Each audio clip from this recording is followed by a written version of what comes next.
Welcome to Films and Stuff with your hosts, Pete Mitchell and Ethan Hunt. All right, Pete, it's Saturday. It is time for another episode of Films and Stuff. How are you today? I'm very well. How are you? I'm great. And I have finished watching the latest episode of Halo. I think you saw it maybe a day or two before I did, right? Yeah, that's right. No, actually, I think I saw it the same day. I saw it yesterday as well. Okay. So should we dive in on a recap or should we do ratings first? Where do you want to kick this off? Well, it's super easy. The recap is super short because this week was extremely light on plot. True. Right? So I think the quick and dirty summary is everyone is now on Master Chief's home planet. By everyone, I mean the bad guys, I mean the good guys, except for Quan and Soren. And frankly, who gives a damn about their plot? They're back on Madrigal. They're back on Madrigal with their own hijinks, and honestly, both of them are stupid. Yep. And on Master Chief's home planet, we get a little bit of maybe 10 minutes of not even exposition. It's like background and, like a flashback sequence to his time as a child. And he starts now thinking that he's being lied to. And he starts, piecing together that maybe all the Spartans are being lied to about their origin and that they aren't orphans or whatever the lore is in the TV series. And before anything dramatic of substance can happen, the Covenant figure out that they're all on this planet. They storm it. They have a massive battle sequence, which seems to last a majority of this episode. And, you have a big shoot-'em-up sequence, and they end up stealing the second artifact that the Chief found last episode. And that's and they leave the sleeper agent, right? Yep. McKee. Yep. They leave her on the planet. As they say in Anchorman, that really escalated quickly. Yeah. I mean, yeah. It's not, I think you're right. There is not a lot of plot. There is, I guess, a lot of action. And I think what's your opinion of it? How do you rate this episode? I think so. My feeling on this episode in particular, probably just because we were so starved for any kind of real action sequence. Yeah. Shooting. I would probably give this a mooch, but only for this episode because at least you get to see some live action Halo, gameplay, as it were. But other than that, outside, if you were to strip away the action, because again, plot elements are super light, I would still maintain a skip. So I have to say, I'm with you on a skip, although I'm still watching it. The way that you described it as a summary, if you were to look at, a still frame on IMDb or on, wherever this is, I think it's on Paramount. Yep, Paramount Plus. That's right. It's on Paramount Plus. If you were to look at a plot synopsis, you would probably think, hey, this seems like it's going to be a pretty good episode, right? Oh, yeah, totally. It would be like, the Spartans defend the artifact, the Covenant invades, a battle ensues, and McKee is left behind and they discover that she's a human. It sounds pretty decent, but I have to say, yes, we were starved for action. We were starved for shooting. We were starved for some bullets. But that action, stilted should I call a it bit, a sequence or a scene? Yeah. It just felt like not really believable. There was not a lot of drama. To be honest, there seemed to be a whole lot of chasing around with no one actually getting shot. It just seemed to be all this background cover fire. Everyone's just kind of taking their sweet time moseying around. No one's actually being shot at except Kai.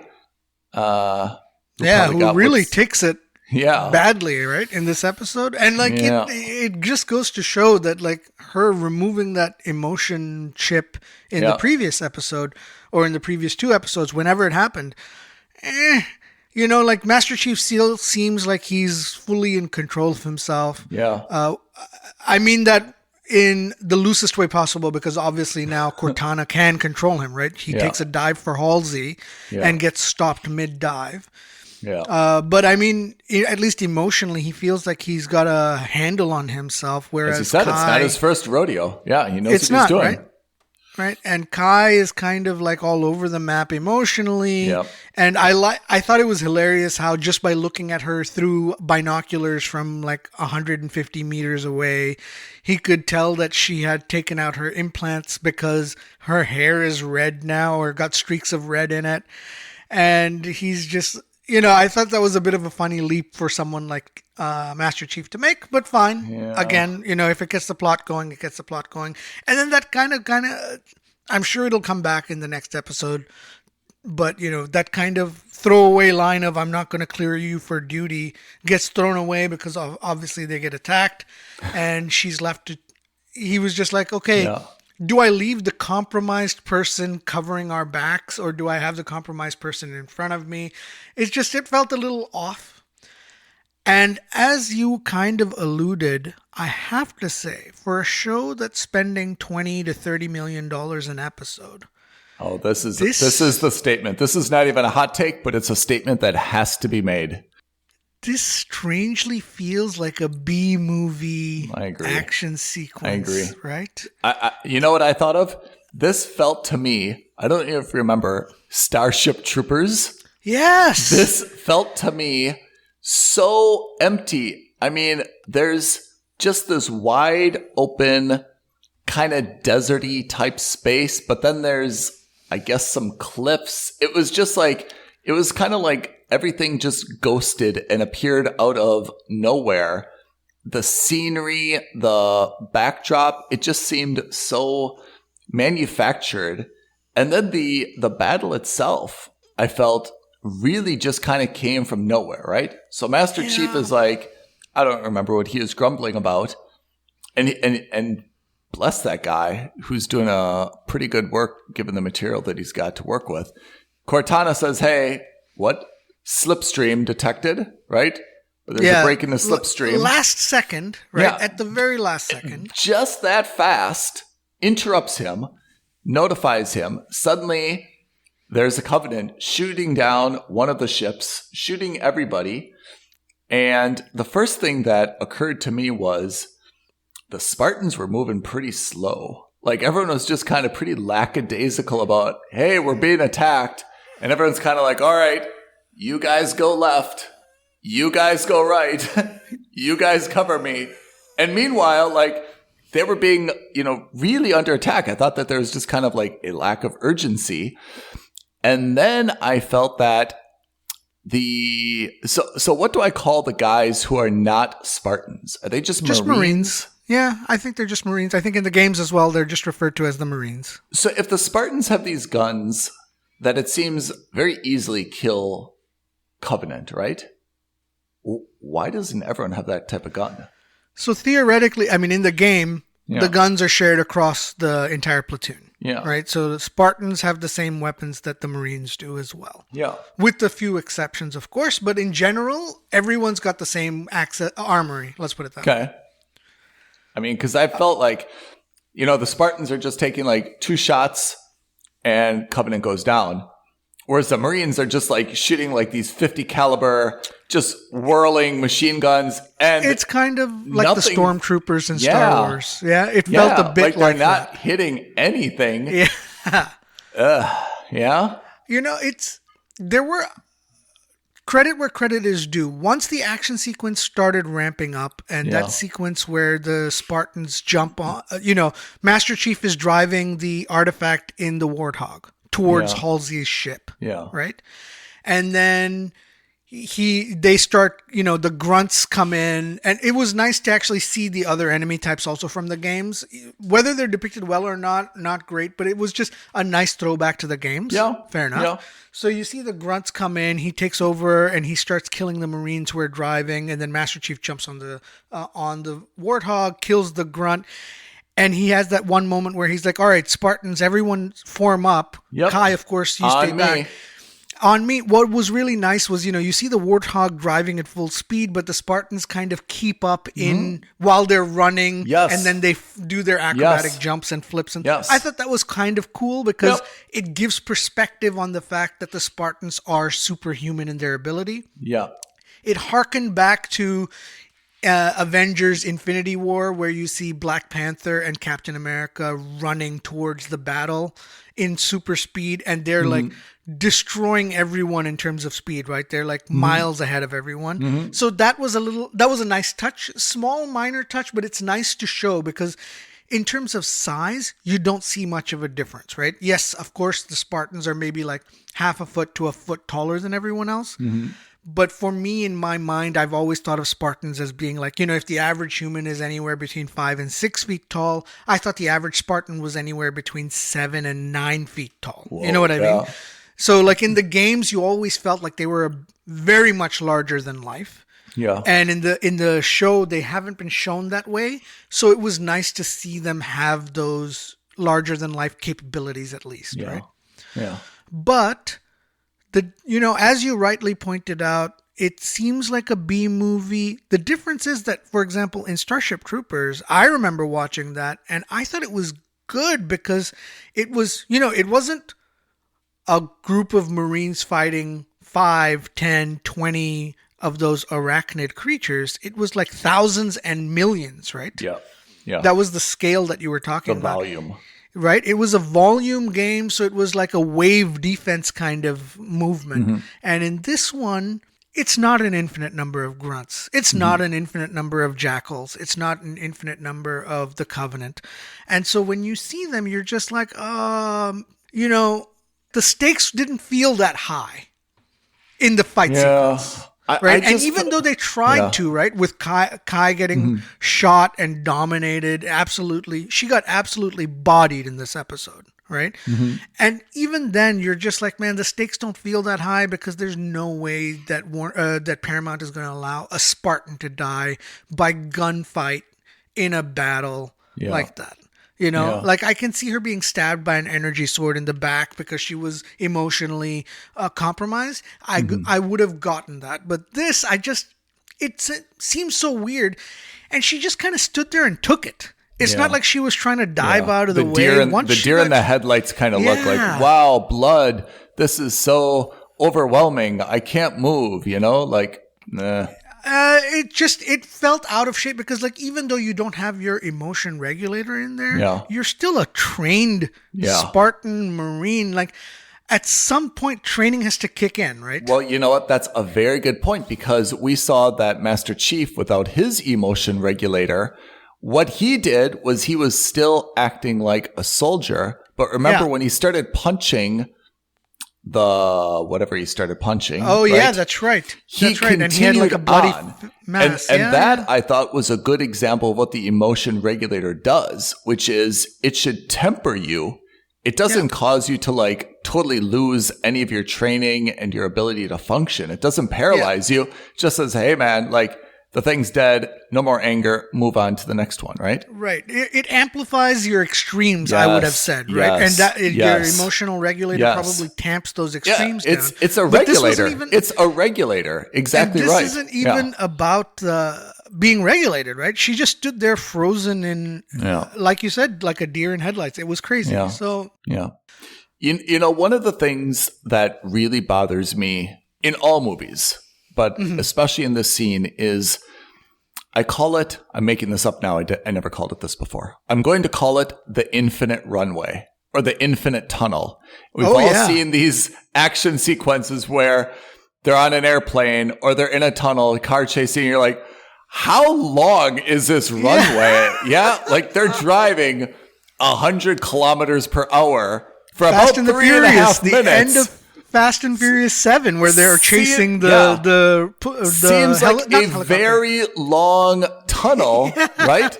And I felt the same thing in this scene with, first of all, everyone was supposed to be in a relatively closed, like a close space, right? Exactly, right? Like they're there to exhume the artifact. Yeah. And obviously there's the military's there, exactly for this reason, to provide support, right? So everyone should have kind of been on their toes. And they shouldn't have been spread out. They should have been in a very tight pattern, with probably some lookouts, Overwatch or something, right? And then when they jumped into the Warthog, they're driving really fast, driving up the mountain. And I just kind of felt like, what's the lay of the land here? Because it seems like we were understood that everyone's kind of right next to each other in the tents, in the setup of the cave, right? Everyone's kind of walking distance. And now suddenly they're driving the Warthog very fast, very far. Where is everyone set up? And that bothered me, is that the landscape seemed to have changed dramatically. Yeah, I agree. It's one of those things which, it's a cheap and easy way to ratchet up tension. Yeah. Right? Yeah. Because you want to focus on the battle, and that's fine. But in the middle of a firefight, there's lots of other ways to do that, in my opinion. I agree. Than to have a long chase sequence, which doesn't make sense. Yeah. Right? And I'm not saying it can't make sense. It totally could. Oh, she's on a massive ship. There wasn't enough space here, so she's parked on top of the mountain. Yeah. A throwaway line or a throwaway battle map, right? Yeah. Could have totally explained everything. They just kind of set it up wrong, because at the beginning, there are some very wide shots, right? The name of this planet is Eridamus, right? Yeah. Okay. There are some wide shots, and it looked like everyone was really kind of packed in at the base of this mountain, which is where the artifact was, and they're trying to get it out. And then I guess I want to ask you, how did you like how the artifact was portrayed?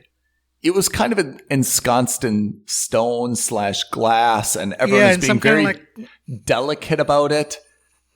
And then, but then they take that laser drone to it, which I thought was such a weird way to go through that.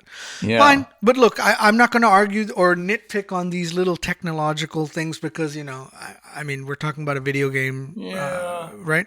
Fine, but I just thought the whole thing. Yeah. A couple of things about that. So one, I'm not liking these forced subplots. Oh, some of them are okay. The others are not. Thank you for bringing this up. Let's talk about the manufactured political drama, right? Which feels undramatic. So what's funny is, and what's weird is, there's two kinds of politics at play, right? There's obviously there's the government politics. Well, one side wants to, the science side is battling the military side in the government to kind of take control over this project. And, and it results in Halsey committing blackmail, right? Effectively. Kinda. Right? Where she's threatening to go to the admiral to say this, that. And to be fair, that is 100% Halsey move. Because even in the game, she is seen as this master manipulator who gets what she wants, no matter what it takes. Yeah. Fine. Okay. But then you have this other manufactured subplot with Halsey, which is that the researcher we find out in the first episode is actually Halsey's daughter. Yeah. Right? And it was such a throwaway line that I kind of forgot about it until this episode. Yeah. I mean, I didn't really forget about it, but I didn't really think of it. They mentioned mom, yeah. She said Halsey's the mother, and she's the head of the science division. Yep. Her father is the head of the military division, right? Or the marine division, right? And they're obviously working together, but there's some clashes because politically one wants control over the other. And she's kind of like the kid in between. And frankly speaking, I don't know about modern, the future military, but I feel like the modern military would never allow this kind of nepotism to happen. Well, husband-wife team, I could kind of see, but then you also have your daughter in there. It gets a really messy real quick. And it seems so stupid because then you see Halsey, who has shown zero concern for her daughter this entire series. All of a sudden, in one video camera thing, she sees her daughter fall, and she leaves the ship and the safety of her ship to chase after her to protect her daughter, which doesn't seem like anything Halsey would do. Yeah. Halsey doesn't seem like that kind of emotional person. She seems like she's got 2 emotional regulators on her, and she's only interested in really getting the artifact and getting the hell out of there. Can I say something, though? This also, you make a very good point, but what I find confusing about this is that it's almost as if the roles were reversed. That the military is like, okay, let's think about this. Are we sure it's a weapon? Why do we need this? Yeah. And the scientist is like, this is a weapon. We need this for the war. It's usually the opposite, where the military is trying to weaponize science. And it's the scientist. I know that this is Halsey. I know that there's history to this, but it just seems like these roles are so reversed, where the scientist is the aggressor, and it's the military always trying to pump the brakes, saying, is this really what we need? Why do we need this? So you're going to tell weird. the admiral? Oh, okay. Well, then we'll do it, because you're going to tell the admiral. Like, it's just this drama. I know what they're trying to do, and it's not wrong. And I can't put my finger on why it's not working for me, but I just don't feel it. I think I know why. I think it's because it's very ham-fisted. Yes. And it goes back a couple episodes when you said, you have to treat the audience with respect. You don't need to physically show the door closing. If you just hear the slamming shut, you get it. Thank you. That's it. And then you don't need to have the actress say, I just shut that door. Did you hear it? Exactly. You know what I mean? Like it's that Mission Impossible 2 sequence where he's like, it's in my left jacket pocket. Oh, you can get it in my right jacket pocket, because okay, we get it. You got it. You understood that you've been pickpocketed. You know what I mean? Like, we don't need you to hammer it home. Yeah. And I think that's what it is. It's because old you're horses. An intelligent old person, horses. We're going to see the same thing. Right? You're an intelligent person. I'm an intelligent person. Or at least I'm not so idiotic that I wouldn't understand the implications. And that's the fun, right? That's the fun, I think, as an audience member, is you want to be able to put these things together and piece it together, right? It's not fun when you're just watching something and everyone's like telegraphing to you exactly what they're doing behind the scenes, right? Then it's not behind the scenes anymore. Yeah. I think that's what it is. I honestly think that's where your dissonance is coming through, is because I do have dissonance. Too obvious. I have cognitive dissonance right now. Yeah. I'm not happy with it.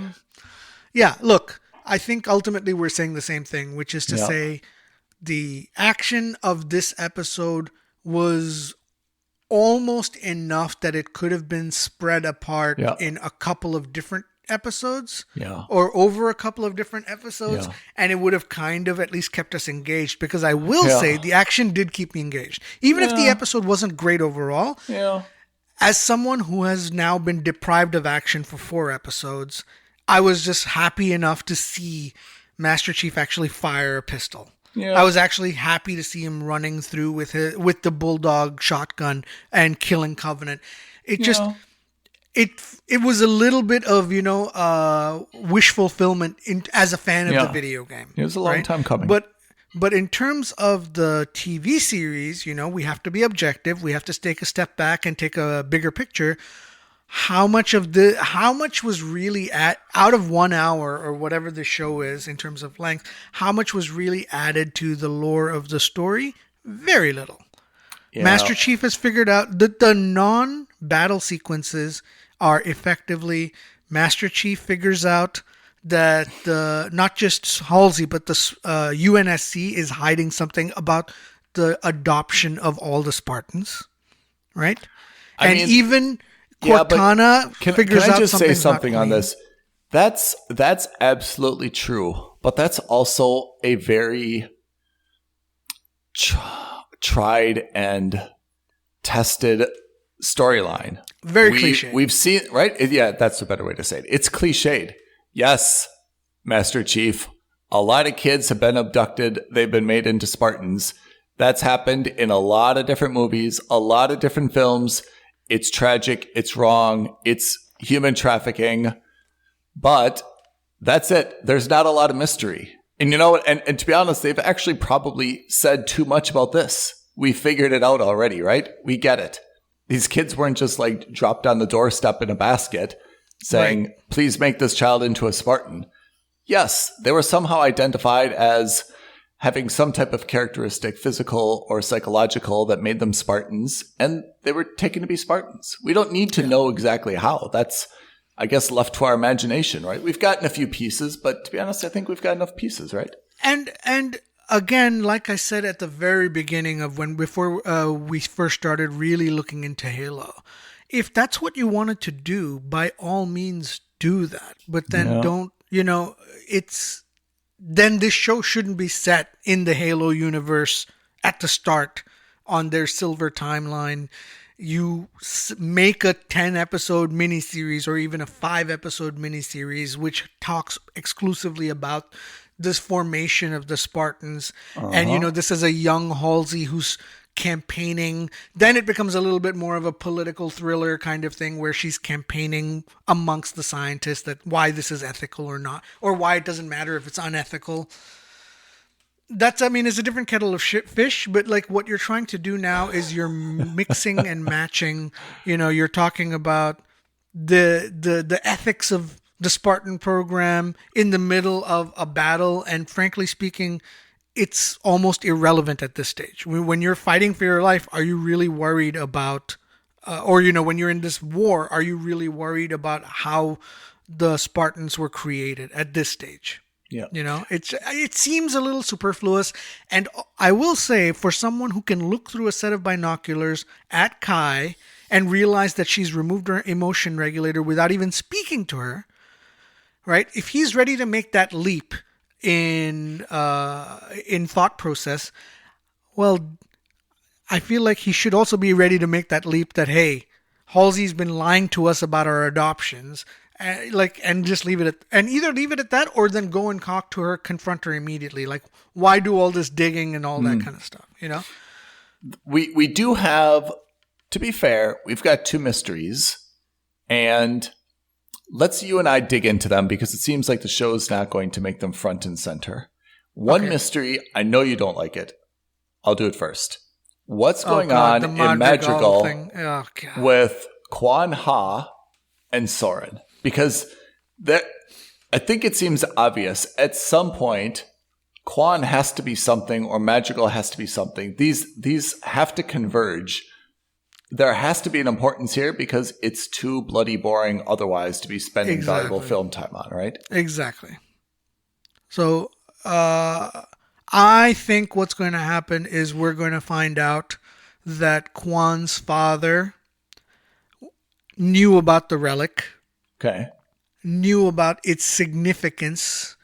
And you know how, like, some people, when they touch the relic, they can figure out things, like they see the holographs and things. I think Kwan's father, and maybe even Kwan, will have that ability.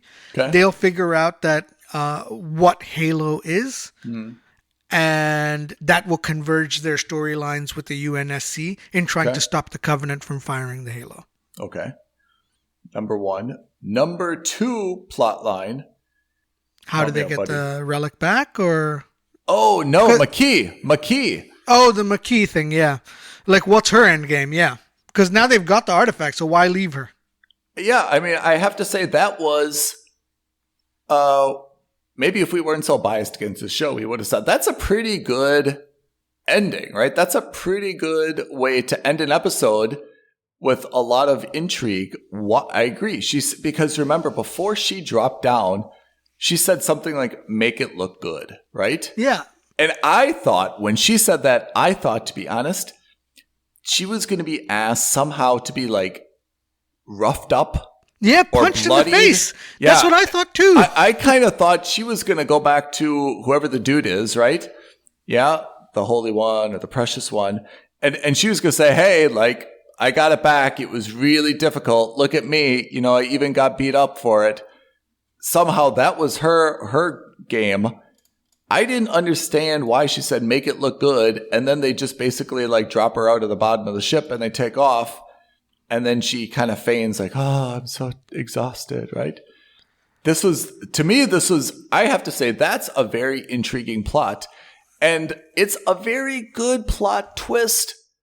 It's obscured by all the other nonsense. But I have to say, that's a very good way to end the episode. I'm genuinely like her. I love her hair. I mean, I think she's got a great look. But I'm not sure what's going on now. So that's interesting to me. So can I give you my theory? Yes. And one potential twist. So right now the twist is that she is now, even though she's her mission was to get the relic and come back to the Covenant. Yeah. Right? And now strangely, the impetus for this was that she was a human. She would be able to go somewhere unseen or undetected and get it. Yet that wasn't required at all. At all, right? And the implication is also there that she is potentially, like Master Chief, able to touch the relics and figure out something, right? Yes. Fine. So here's what I think could happen. One, which is nonsensical and kind of dumb, which is I think what they're going to do, because so far that's kind of what Halo has been doing, which is she plants herself as like the Covenant mole in the UNSC, because they'll obviously want to mine her for all the information they can, because she'll say she was kidnapped by them or whatever, right? And for whatever her end game is, I don't know, because as far as I'm concerned, she completed her mission, right? She told the Covenant, I'm going to go get you this relic, we'll come back with it, so why stay? Here's the crazy twist of subversions. What if she's a double agent? Or rather a triple agent, and that she's been playing the Covenant this entire time. Yeah. And what if we find out that she's actually a plant by Halsey in the Covenant and has been playing like this long con for the last X number of years? Well, I'm absolutely with you. I think there's something there. I didn't think of the Halsey angle, although it's pretty clever, but I kind of felt, maybe I'm making it up retrospectively, but I kind of felt like she wasn't as into the Covenant as like her words portrayed her to be. And I kind of feel like, we saw that flashback where she was kind of like a kid on this garbage dump planet. Yeah. She may have a good bit of resentment. And like you said, she's playing the long game, and she's got her own agenda in terms of how she can get revenge or be vindicated or whatever. So I agree maybe she that even there's goes something after there. Destroy the Covenant as well, right? Maybe she's just like, all right, I want to be like Thanos. I want to kill everybody. Yeah, I think there's something there. So I'm not sure where we're going with her storyline. But I will that's say interesting. that exactly. I will say, of all the subplots that they have tried to force feed us, the one subplot they haven't tried to force feed it and force onto us is the one that I think is actually the most interesting. Yeah. So, I love to try to identify patterns, including where none exist. So I'm looking at IMDb, right? And if you look at the series cast, okay, Master Chief is listed first, obviously, right? He is the main character. Second is Shabana Azmi, who plays the Admiral. Okay, maybe it's alphabetical, right? Then third is Kwan Ha. Okay. All right. Then fourth is Dr. Miranda. Okay. Then fifth is Riz. So this is not alphabetical, either by character name or by actress name. Do you think this is just someone who put a bunch of stuff together? Or do you think we should be reading something into, let's say that this is going to be a 3-year project, right? There's going to be, 3 different seasons. Do you think this is telling us who are going to be the most important people? It's going to be Master Chief. Admiral's going to take an elevated role. Quan we know is important, but Dr. Miranda and Riz are ahead of Halsey. Maybe I shouldn't be reading anything into this, right? Yeah, I'm not sure if I want to. Let's put it that way. If you're right, and this theoretically, we won't know until the end of the season and beyond. Yeah. It could also, by the way, just be the order that they were cast. Yeah, possible. I don't know. It could be anything, but it could be that clearly you want someone like Master Chief to have been cast first, right? He's also obviously the most important character, to your point. It's just one of those. It's just one of those, things that I've noticed. And again, I'm not sure if there's anything to it, because if you look at, for example, if you'll indulge me, I'll compare it to Moon Knight on IMDb. Okay. Series cast in order: Oscar Isaac, obviously, Ethan Hawke. Okay, then it's May Kalamai. Right, Layla. Then it's Khonshu. Then it goes down to, then there's not a whole lot of people after that, right? But that's generally in order of importance. Right? You have the protagonist, the antagonist, the sidekick to the protagonist. Layla and Khonshu. By the way, that's a very small cast. After you get past Khonshu, who's a very minimum character, by the way. I'm not sure who is Billy. I'm not sure who is Bobby. I'm not sure who's Crawley. Khonshu performer. Yetzel, Salim, Donna, the golden JB. Statue, the living statue. Oh, yeah. We're really going into smaller folks, Yeah. And the other thing we haven't thought about it is also they could just be ranking this for Halo. They could also just be ranking the cast in terms of the number of episodes they appear in and dropping down. So that is true. But even, I'm saying, among the people who are in 9 episodes, they still have to choose who is first or last, right? Or second or third. So I'm not sure if we should be reading anything into that, but it has at least piqued my curiosity that if this is going to be 3 seasons, maybe the Admiral, they've got bigger plans for her, right? Or Kwan, we know that Kwan's going to have a big role. She's so pretty. I don't know why they did that to her hair. I feel like there's you can't get over that. There's really a felony involved there, honestly. Her hair is, if you look at her on IMDb, she's striking. She's got just this long black hair. And then if you like in the show, they've basically made her like some type of like fraternity, like dare, that's a type of haircut she has, right? Like, bro, shave it like this, Oh, man. If you really want to be in Phi Kappa Phi, you got to shave it like this. Yeah, it really seems like a double dare haircut. You never know. I think it's a felony. I think it's a felony. So for Halo, you're at a skip. It's hard for me to say I'm at a skip just because I'm still watching it, but I have to say it's at best a mooch. And I think if we had to discern that, I'd say like an accidental mooch. Like if someone said, hey, here's my password, which you're not supposed to do, but still, I would say, all right. But I don't think I'd call a friend and be like, or my sister and be like, hey, I'm having a Halo watch party. I need your password, So I think it's more of like if we had to, subcategorize it, it's a light mooch at best. But is it a total skip? Definitely, if we weren't doing it for the show, it would not be on my watch list. I can imagine a scenario where I see it, I'm like, I'll give it a try, But it's at best a mooch for me. All right, so let me ask you this, and I don't want to put you on the spot. I'm on the spot. But I'm going to put you on the spot. I'm on the spot. Feels a lot like I'm on the spot. How would you feel if we were to say, all right, we've watched 5 episodes of Halo, so we're practically halfway through the series. We're both struggling to really find points of merit that would justify us continuing to watch this. We will continue watching. It's not that we won't. But it's getting harder and harder to say, hey, let's have a weekly discussion about this so that we can say effectively the same thing, right?